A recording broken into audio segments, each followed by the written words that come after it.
Today's episode of the Security Swarm podcast, I've got Eric Siron on, and today we're going to be talking about the whole debate between cloud versus on-premise, and we're going to be talking about it from a security standpoint. Now, one thing I want to point out before we get started with this episode is that Eric and I started this conversation before the news of the Microsoft cloud breach happened. So if you're not aware, Microsoft was breached by an organization that they've labeled as Storm 0558. Be sure to check out our monthly threat report. I will put that in the show notes. You can check out all the details behind that breach. But with that in mind, some of our statements in today's episode may sound a little bit misinformed, but in the overall scheme of things, it doesn't change our stance and the conclusions that we come up with at the end of the episode. So it's still a great episode, a lot of interesting discussions, and doubly interesting given the news of the hour, weekend, month, however you want to put it. But other than that, hope you enjoyed today's episode. Again, all this and more coming up in today's episode of the Security Swarm podcast.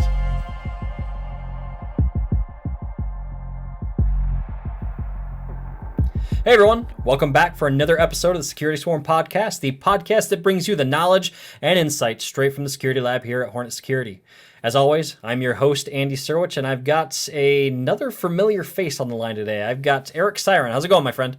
Doing well. How are you? Doing good. When I started thinking about this episode, I'm like, okay, I need somebody who has spent their career in infrastructure just like I did until I got more into the security game, right? And I'm like, that's Eric. It's got to be Eric. Eric's the only one that can come on and be my guest for this episode. And I guess before I get too much further here, that episode being, I guess we're going back to, probably something that people are sick of hearing about, and that is on-premises versus cloud. But we're going to turn that argument on its head a little bit, and we're going to focus specifically on security, the security aspects of on-premises versus cloud. But before we get into that, Eric, just in case some of our listeners may not know who you are, can you give us a quick introduction? Hi, everybody. Eric Siron here. I have been a Microsoft MVP since 2017 for cloud data center management, precisely because I do a lot of infrastructure work. I've done most of my career working with the smaller and medium businesses, the ones that I feel like are not properly represented in the technical space. And I currently do a great deal of work in the healthcare space, working with medical equipment and so forth. Very highly regulated space where security is always a top concern, at least in most medical places I've done IT in. That seems to be the case. But extremely.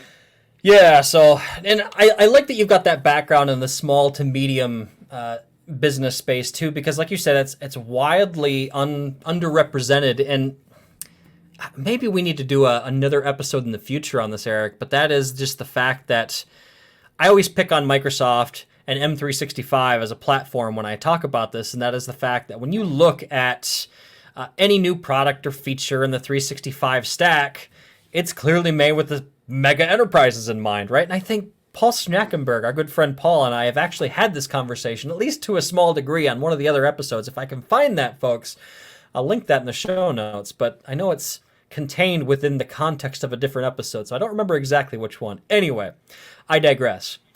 So again, today we're talking about the age-old question, on-premises versus cloud, but again, we're putting a security spin on it here. And what I want to start with, Eric, maybe it's because this is where my career started, well, really, when people get as old as us in this space, that's where all of our careers started, right, was on-premises, right? So I think back in the day, we didn't really have the cloud per se, so we had to secure our on-premises environments. And so I look at on-premises and I ask myself, like, okay, what is on-premises like today from a security perspective?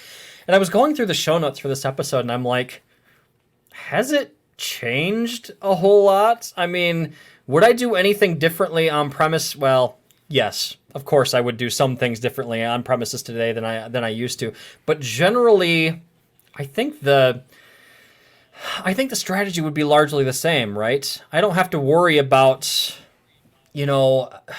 multiple applications living in multiple different cloud services and having to worry about insecure APIs. And I think maybe the one thing from the top of my head that has changed is instead of all of your users being contained within the four walls of your building, now you've got users all over the place, right? So I think that's changed. Maybe I think endpoint protection has changed drastically in the last 5 to 10 years. But I don't know. What do you think, Eric? I think we have forgotten just how far we have come through the cloud era. You're going to have already a more technologically proficient workforce than you did. True. A lot of people have retired out who remember the dawn of, oh, we used to do this on typewriters. Just in the space of the cloud becoming a thing, a lot of that has gone away. So you start with people who are by default a hair bit more security conscious, just in the trenches, just your daily knowledge workers. That's one thing that has changed. The other thing is ransomware has appeared. We did not have that much ransomware stuff in the pre-cloud era. They have, Then you have a huge part of just the basic technology that we have is so much better than it was then. Like you can go out and get even a consumer level router, internet facing router, and it's 1,000 times more secure out of the box than what you would have had. That's true. So in a lot of ways, our default defenses are higher. The attack vectors have gotten nastier, but they've changed, and your workforce is smarter. In just the space of 10 years or so, we've been running cloud stuff. That's a good point, but there's a lot I kind of want to unpack there. Before I forget about it, the thing you mentioned about the routers, like, do you remember the days of the old Linksys routers and ripping the default firmware off of those and installing DDWRT because it was so much better and so much more secure, right? Absolutely, absolutely. So I had to take a little bit of a sidetrack to memory lane there. And now we don't do that. You take it off the shelf and it's either, if I have to reboot this every 2 weeks, I'm throwing it out. Otherwise, I'll keep it. And that's what most of us do, and we're okay. I mean, granted, you're going to have I know right now, like you were saying, there's somebody listening to this going, oh, you're terribly insecure. And like, yes, true, but also I'm a tech expert. I can assess my risks, and my risks are pretty low. And if they're getting in here, they're watching me play Minecraft.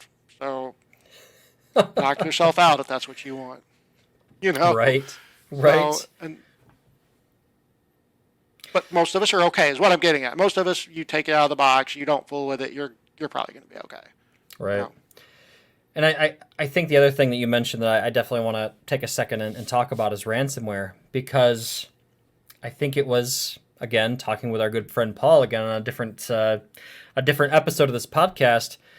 When I think about ransomware, the first time, this takes me back to my days in the trenches at an MSP. The first time I remember encountering ransomware was 2012, 2013. And I was thinking about this the other day. I'm like, ransomware has been around for 10, 11 years now. Like, when did that happen? It's vastly more lucrative for threat actors today than it used to be. It used to be just kind of I think back then it used to be this odd machine over here got hit with ransomware, or this file share on this server over here, and that was the extent of it. But now we have a situation where, if all my stuff on premises, all my stuff is hosted on premises, and I get ransomware, chances are everything in the environment possible is going to get hit with ransomware. So I think that has changed, right? Ransomware has become more virulent, more complex, more destructive than it used to be. So that's definitely changed in the last 5 to 10 years too. And it's interesting. I think this is top of mind for me because we are working on this year's version of our ransomware survey. So we do at Hornet Security here. We do a ransomware survey every year, and we're starting to prep for that. But I was just looking at last year's survey. So this would be 9-10 months ago. But even back then, the vast majority of businesses, I forget exactly what the statistic is. I'll link that report for those that are interested. But I forget what it is. The vast majority of businesses are more concerned about ransomware now than they were 5 years ago. So, I don't think that's a surprise to anyone, but that's definitely changed the on-premises game. And, definitely. It's reset some of our basic attitudes toward how we do computing, not even just security, but computing. Like your backups. Yes. Your entire backup philosophy is now different. Oh, for sure. Was. For sure. And it's like once upon a time, like I need to make sure nobody can physically access my tapes. I remember when that was the big thing. Oh yeah, definitely. That would be, I guess, what I would call like the early conversations around air gapping, at least in regards to ransomware, right? Physical Right. separation with tapes. And now we have other technologies like immutable storage, right? So you actually just finished not that long ago the latest iteration of the backup Bible, correct? Yes, and that was a huge part of the edits is going, wow, these things are all true still, but the things that really matter have changed in the face of ransomware and other such threats, and the cloud, introduction of cloud technologies and the way the cloud has impacted our lives. It's changed some of our default stances and behaviors and practices, and that was one of the huge parts of the edits between version 1 and 2. Definitely. I was just thinking about that after you just said what you said. So, again, I've already told viewers I'm going to link like 4 or 5 things already, but I'm going to link the backup Bible in the show notes too. A great piece of content in terms of backup and the conversation around backup. So, yeah. So when I look at on-premises, some things are the same, but a lot of things have changed too, right? And I think even though it's on premises and we're still worrying about the 4 walls of our quote unquote building, it's become more complex too, because at least in my experience, deployments on premises are a little bit more complex than they used to be. It used to be any given business would have their server room with a server rack or racks, right? And they literally had to worry about the 4 walls of their building.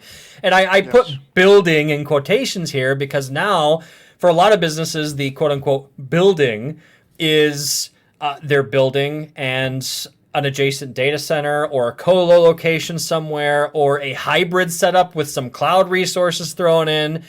Deployments have gotten more complex, which I guess kind of segues us into the next section here about on-premises, and that is I want to talk about compliance for a little bit here too, because I think so often I've asked a lot of businesses and IT professionals that are still on premises, like, hey, what's the big thing that's still holding you guys up from moving to the cloud?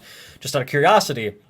And often it's compliance. There's some compliance component that requires that they still hold the data on premises for some reason. Sometimes it's a trust issue, but there's often a compliance component in there. And I see this a lot in businesses that have to work in the DoD space, especially some in finance, some in healthcare as well. And I think you working in the healthcare field, Eric, you could probably speak to a couple of examples there, right? Yeah, a lot of times the compliance is less of a concern. Like we'll have things where, especially in real-time monitoring for patients, where the latency between the client site and the nearest cloud, well, I'm not sure what you call it, but their location is too far. The latency is too high. We have that. Okay. You have especially in your larger institutions. Epic is probably the name of the game in electronic medical records. And if you have a large enough environment, they only recently certified it to run in Azure, and only up to a certain point can you run it in AWS. So they were like, you can do this in the cloud, but you need to think about it, right? Right. The compliance part is they come in and say, we are HIPAA compliant. And then you're like, okay, so what does that mean? Define that, because it's not really a clear definition. They'll kind of stamp it. Yeah, we have HIPAA compliance. Now we have a HIPAA mode. We have this, we have that. And so a lot of it is just data sovereignty. Like we're not allowed to let a lot of that travel outside the United States. And with the cloud, you're not guaranteed necessarily on a storage location. But right. They'll come in and do things like that. But there are other parts too where your security office is like, I have a lot of questions about what you mean by HIPAA compliant. So it oftentimes is you have to get people comfortable with it, and you have to find out what do those words mean beyond you just putting a green check on your advertisements. That's a good point. And I mean, I see a lot of organizations do that. Oh, we're HIPAA compliant. Okay, well, what does that mean? I mean, it's not enough that if I'm the business that has to worry about HIPAA compliance, let's say I'm a hospital, right? It's not enough that the software and the vendors I use are HIPAA compliant, but the processes internally in place and the processes associated with those vendors also have to adhere to HIPAA compliance, which in a lot of cases, because of the expansiveness of the cloud, in a lot of cases, it's easier and more consistent in an on-premises world to guarantee that each link in the chain of the process is HIPAA compliant, right? At least from my perspective. That is exactly right. Processes, that was the biggest word you used there, process. How do we do this in process and maintain customer confidentiality and so on and so forth? Right. Compliance, everybody's favorite word, especially when we're talking about the choice between cloud and on-prem. And I mean, there's a lot of cloud vendors that have made a lot of big strides in being able to cater to those very compliance-related workloads. I mean, I always look at M365 and the GCC and the GCC high clouds, right? Those clouds for varying levels of government and highly sensitive workloads. And they fit the workload for a lot of organizations, but there's still a lot of caveats, and it's a whole thing. And the thing I've always found with compliance is that regulations are never reduced, are they? It seems like they are only ever increased and ever changing. Did you see the article? I think it was just a few days ago. I don't remember which platform I saw it on first, but the SEC is now going to require that organizations report any kind of breach within 4 days. That was recently announced from the SEC. And good for a customer, but that sounds really burdensome on the organization. It can take 4 days to figure out you were breached. I mean, right, that's if you're lucky. Right, exactly. And I've been watching a lot of news around this particular topic, and the big thing that I've seen a lot of experts commenting on was like, okay, what's your definition of breach? What's the definition there? And they use some really interesting language around the word material within the context of their announcement. Again, here's item number 6 I'm linking in the show notes. But there was some a lot of conversation around the definition of material, the word material, whether that pertains to like the material that was breached, the content. But my point is compliance and government oversight is only going to get heavier. Because I feel like governments in general are starting to lose their patience with all of the data breaches and privacy theft and all of that, right? Yes. Anyway, GDPR woke the world up. For sure. And it kicked open a whole big can of. We have not seen the end of this by any stretch. Any stretch. And exactly. I think it's net good for you and I sitting in our chairs as consumers and individuals, because for a long time people have been playing fast and loose with your information in your data. For sure. They don't know you. What do you mean? What do you care, right? Or what do you matter to them as Andy, right? They have this kind of global, we keep people from just logging in and looking at our stuff, but if Andy's stuff gets out, well, whatever. Who cares? It's just Andy. Nobody cares about that guy. Nobody cares right? about Andy. Who's that guy, right? And they have been that way with all of this, and it just, and you remember the privacy stuff with Google and everything. Just imagine everybody. Yeah. Like Google got all the spotlight because they were kind of openly lackadaisical about it, but let's not fool ourselves and say that anybody else was all that much more concerned. They weren't. This is an area I've been talking about a lot recently, and I feel like in general, and maybe this is a generalization on my part, and this is just my opinion, I'm not quoting anything here, but I feel like in general, your average business wants to do the right thing. Yes. in terms of data protection, but it's Yes. not always the priority, right? It's not always a priority, and it's not always clear whose job it is. Right. There's a lot of assumptions that somebody is taking care of this, and then if you do that, it's circular assumptions. Right. Everybody thinks somebody else is doing it. Well, they wouldn't just let us do this. That is kind of the default attitude. And, well, who is they? Right. And I think maybe bringing it back to the core topic of this episode is you kind of have that mindset with the sovereignty of data, the control of data, in that, well, to be safe, we're just going to store it on premises, right? Because I can walk into my server room and I can look at the blinky lights and my data is right there, you know? Yes. Which, fair point, right? You know, I get the comfort level. Well, we should Right. not ever knock people for doing things that make them feel comfortable. It's just not good. Yeah. And you think about it, like, again, aggregating your data into the millions and millions of customers that your cloud provider has, if they're like, oh, we accidentally put this United States sovereign data on a German data center for an hour. Oops, just don't tell anybody. That's what they're going to do. Which, it's interesting you bring that up, because I want to talk a little bit about that in our next section here. And I guess we'll get into that. That is, now let's talk about the cloud. And when I was thinking about this in the context of this episode, I feel like the cloud is weirdly more secure and less secure at the same time. And I have a method to my madness here. I feel like the cloud is more secure because a couple of things, right? When I think about physical security especially, it's not like I can walk down to the local Azure data center and be like, hey, let me in, you know, and go in there and just start poking around. It's just not going to happen, right? You can flash your MVP badge. Know it's a little ways in, but you're not going to get far.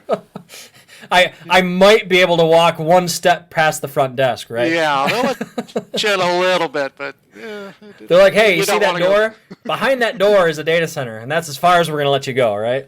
Actually, probably behind that door. And there's probably a man trap in between there with armed guards, right? And that's my whole point is like, I think about your average business and how, quote unquote, physically secure their data, their server room was. Mm-hmm. Most of them would not be that hard to get into physically, you know? No. And so I think in a lot of cases, and this is true for American construction in general, is like it's probably easier to go through the wall than the door anyway if somebody really wants in. That's probably true in a lot of cases. Probably true. Or my favorite was there's one customer I used to do work for that they had all this physical security around their server room, right? And locked door with controlled key card access. You know, there was a physical firewall, right, around the concrete walls. But here's the thing: normally a firewall goes all the way up to the rafters. Yeah. Not this. You could go up into the drop ceiling outside the server room, go over the brick wall, and then drop down into the server room. I mean, we've seen movies about this. We should just by default know better. I know, right? And the only reason I know that is because I had to run cables one time. And you're like, oh, look, I can just like pitch over this. It's like, oh, that's way easier than I thought it was. But anyway, So I feel like the cloud is more secure in a physical sense because of that. I also feel like when you talk about the major cloud vendors, Amazon, Azure, Oracle, Linode, right? A lot of the big players in that space, I feel they've invested millions in the security of their platform. And when you compare it just generally with on-premises data centers, I would argue, and I may take flack for this, but I would argue, by and large, your average on-premises data center is nowhere near as secure as one of the major cloud vendors, just generally speaking. I don't know who would argue with you on that, and I would like to see what have they just straight up lost their mind, if that's actually what they think. Right. But I know people out there think that because I remember reading an advertisement from somebody who, again, did the cloud is just someone else's computer thing, but they didn't use it as a joke. They were like really seriously like you're in tech and this is what you actually think. A, and then B, they're like, because of that, you need to go through us to put our exchange systems on your premises because we can do a better job securing it that Microsoft can do with Microsoft 365, and like, no, that is objectively No. false. Do not think that. However, that said, you still, as the customer, have all the power in a lot of ways. So if you go on and you just turn off the password for your Microsoft 365 account, whose fault is that, right? Right. And I would say right now, I have talked to more than a few people on some of the security teams at Azure, and I do not have any faith that I could break in to Azure Yeah. at all. I don't think I've ever met anybody who I would say, maybe there are people out there who could, but it's going to be a heavy, heavy, heavy lift. And you say that from an infrastructure perspective, right? Like, to actually get into Correct. the infrastructure. Breaking into Azure. Right. At Azure, you're not going to do this. You're not going to do this. But then, you remember, and this is something I think I've talked about in every security thing ever, is the whole idea is somebody has to be able to get in.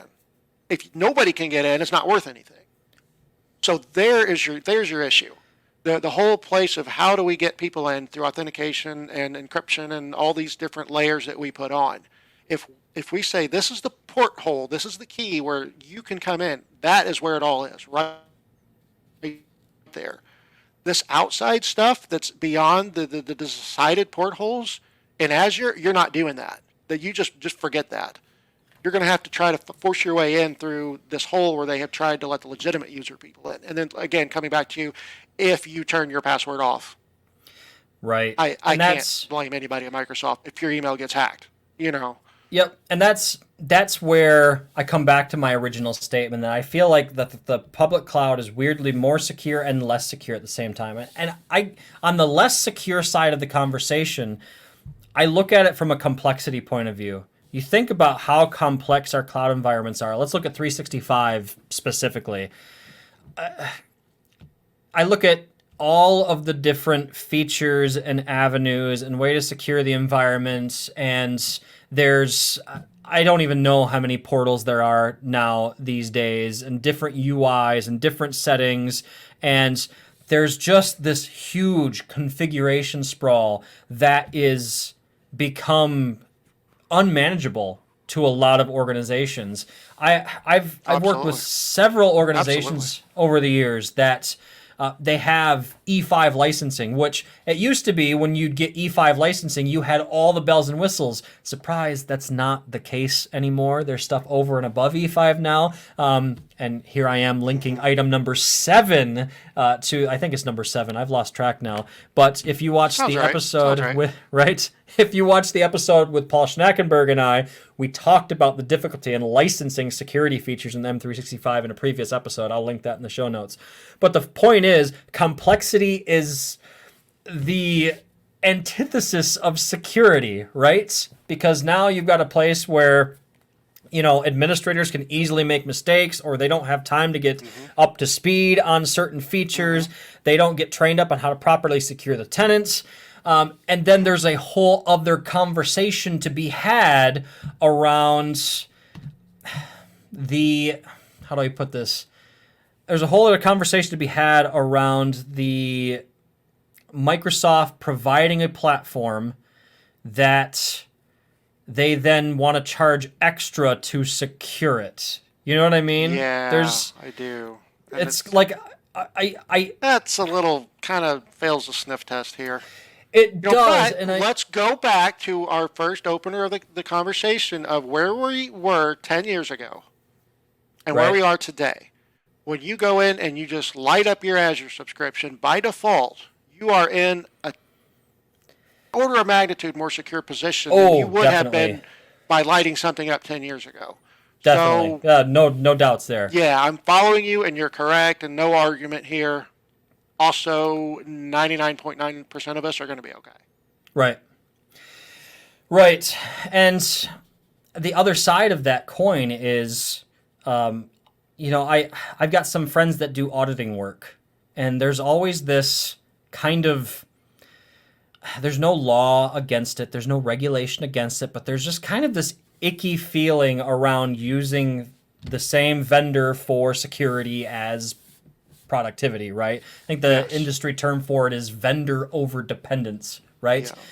And that conflict of interest. And the one thing I always think about is, and Paul and I talked about this too at one point, is the fact that we see all these public CVEs, right, on different products, different services. You never hear about internal CVEs to the major cloud vendors, right? You never hear about, because I have to believe that they are dealing with the occasional internal security issue. Oh, hey, we found this bug here that would allow remote code execution here. Oh, we found this bug over here that could allow attacker to, obtain privilege escalation, right? I'm sure they are finding that stuff internally, and they're not beholden to notify the general public of stuff that's going on behind the scenes in their own data centers. I get that, but That's true.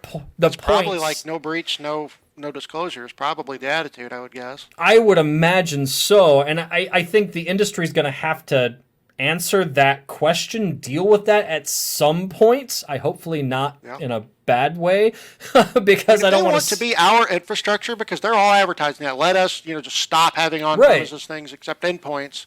If that's where they're going, then I'm going to need a lot of transparency. Yep, for sure. For sure. And that's just me, as I'm a pretty laid back guy. And let me tell you, you get some security folks in there and they're going to be like, Yep. Agreed. And I mean, I'm the same way. I'm pretty laid back, but at the same time, like when it comes to security, I want transparency. If there's an issue that I could potentially mitigate, I want to know about it, like right now, And I feel like there's a lack of risk. Is it ever at risk? I have to know that. Yep, exactly. So this is because it doesn't just affect me anymore. Especially in my line of work, I've got patients out there, and sometimes like we get high celebrities, will come in. And, oh, hey, and I don't know who the celebrity of the hour is, but we brought that person in there and they're not doing well. And immediately people want to know, man. And if they can get that information, it's hugely valuable. Oh, I can only imagine. And so if it's sitting out here and there's a little, it's certain things you kind of don't think about until it actually happens. Like, Jamie Foxx was in the hospital, and that hospital all of a sudden is just under siege digitally. Right. What is Jamie Foxx's condition? What's going on? What's he diagnosed with? Because if they had been able to break that, yeah, that's true. The hospital's bound to HIPAA, but the people trying to break in aren't. Man, the society we live in. It's just this. I don't know. If it was me, I'm just like, okay, it sucks that person's in the hospital. I hope they get better, but like, I don't need to know any more than that, right? But you're right. I don't. I hope everything's okay. But no, we are not the. Yeah, we are not the threat. We are not the problem. Oh, man. Weird. So we've got a couple minutes left here. And before we wrap things up, I just want to kind of, I guess, give us both an opportunity to just kind of state our opinion on one simple question. Which one is more secure? And I know it's really hard to kind of, we're going to have to kind of do some generalizations. I did it. Generalizations here, because every organization is different, right? But if I'm speaking in, general terms, my opinion is that the cloud is more secure to a degree. Mm-hmm. Each organization utilizing cloud services needs to do their homework in order to secure their cloud environments, and whether that's with the help of third-party solutions like Hornet Security, or whether they're using in-house solutions or whatever, they have to do their homework, just like we would have on premises back in the day, right? That's just my opinion. What do you think, Eric? I'm going to weasel right on out of this, man, and tell you. Diplomatic man. I would say by default, if I were like just walking out and somebody said, I need to stand something up, I need to be reasonably secure, I would say go to the cloud. Don't try to do this yourself. Yeah. Do not try to do that. It's hard. It's really hard. You're talking about an established organization with security concerns, finances, resources.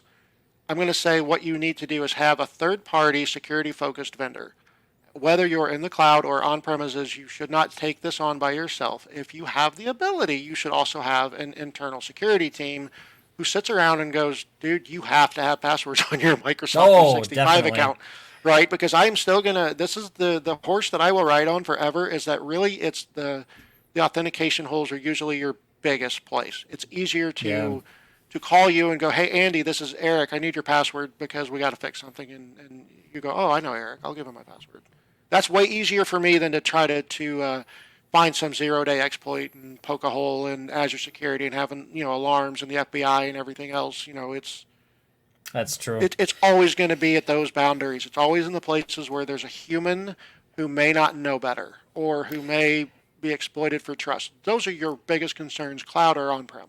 That's a good point. That's a good point. Like I said, when I gave my answer, I'm speaking in generalities, but when you get down to it, right. that's a good point, because I always think of an image I saw one time of, you got this knight in this armor, like head to toe, just armored, no way in. He's got this small little slit where he can see out. And the armor is labeled, like millions of dollars spent in security solutions. Mm-hmm. And then the next frame is there's an arrow sticking out of that visor, and the arrow is labeled that one user who clicked on a link in an email, Exactly. Exactly. I think that's kind of comes back to my point of like, okay, organizations need to take it upon themselves, if they're in the cloud or on premises as well, to do that risk assessment. And end users are always a point of risk, right? And I've been having this conversation a lot because we have a security awareness service application here at Hornet Security that helps train end users on not clicking on that link. And if you're interested in that and looking at that application, I'll link that in the show notes too. But that comes back to the final point I want to make in this episode, and that choice of security tools. A lot of cloud vendors, Microsoft and 365, Azure, AWS, they all have kind of their native security solutions.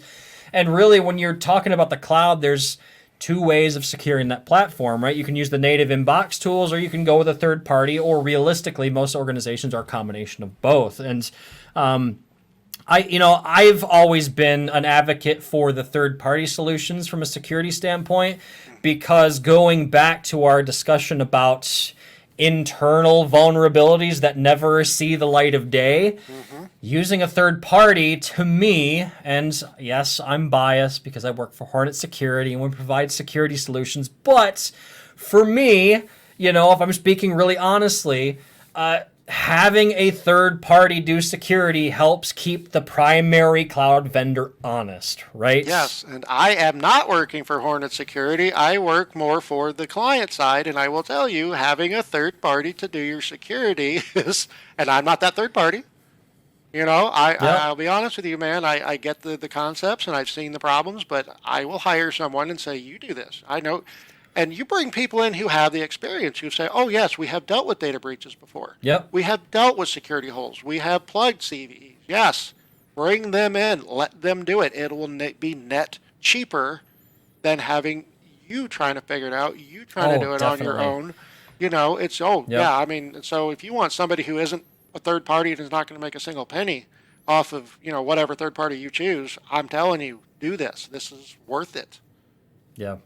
Like one thing, when I was hired, my boss said, your primary job is to make sure that my name doesn't get in the newspaper for anything bad. Okay. That's a good philosophy. I don't want to be in the paper. That's your job. That's your job. Keep me out of the news. Okay, sir. That's funny. Effective as well. Funny, but effective. Well, Eric, I think we're a little bit over time even. It's been a great discussion, and as always, we're going to have to continue this conversation at some point in the future, but I'm sure we'll have you back on again, my friend. All right. Looking forward to it. Yeah, definitely. And all of you watching, let us know what you think, too. I know it's a divisive topic. There's a lot of different opinions out there, so let us know, whether it's you're watching the YouTube version of this. Leave it in the comments section there. You can reach us on social media. Like I said earlier, you can even email me, Andy at hornetsecurity.com. Even if you want to say, dude, you're wrong. That's perfectly fine. I may or may not get back to you, and if I do, I'll be very nice, I promise. But anyway, if you found value in today's episode, be sure to hit the subscribe button. Again, we're available on all the major podcasting platforms, YouTube as well as out on the Hornet Security website. If you want to learn about any of the other Hornet Security products that I didn't mention, go to hornetsecurity.com for more information. Other than that, we'll let you get back to your day. Hope to see you next week for another episode of the Hornet Security Security Swarm podcast. Stay safe out there. Have a good one.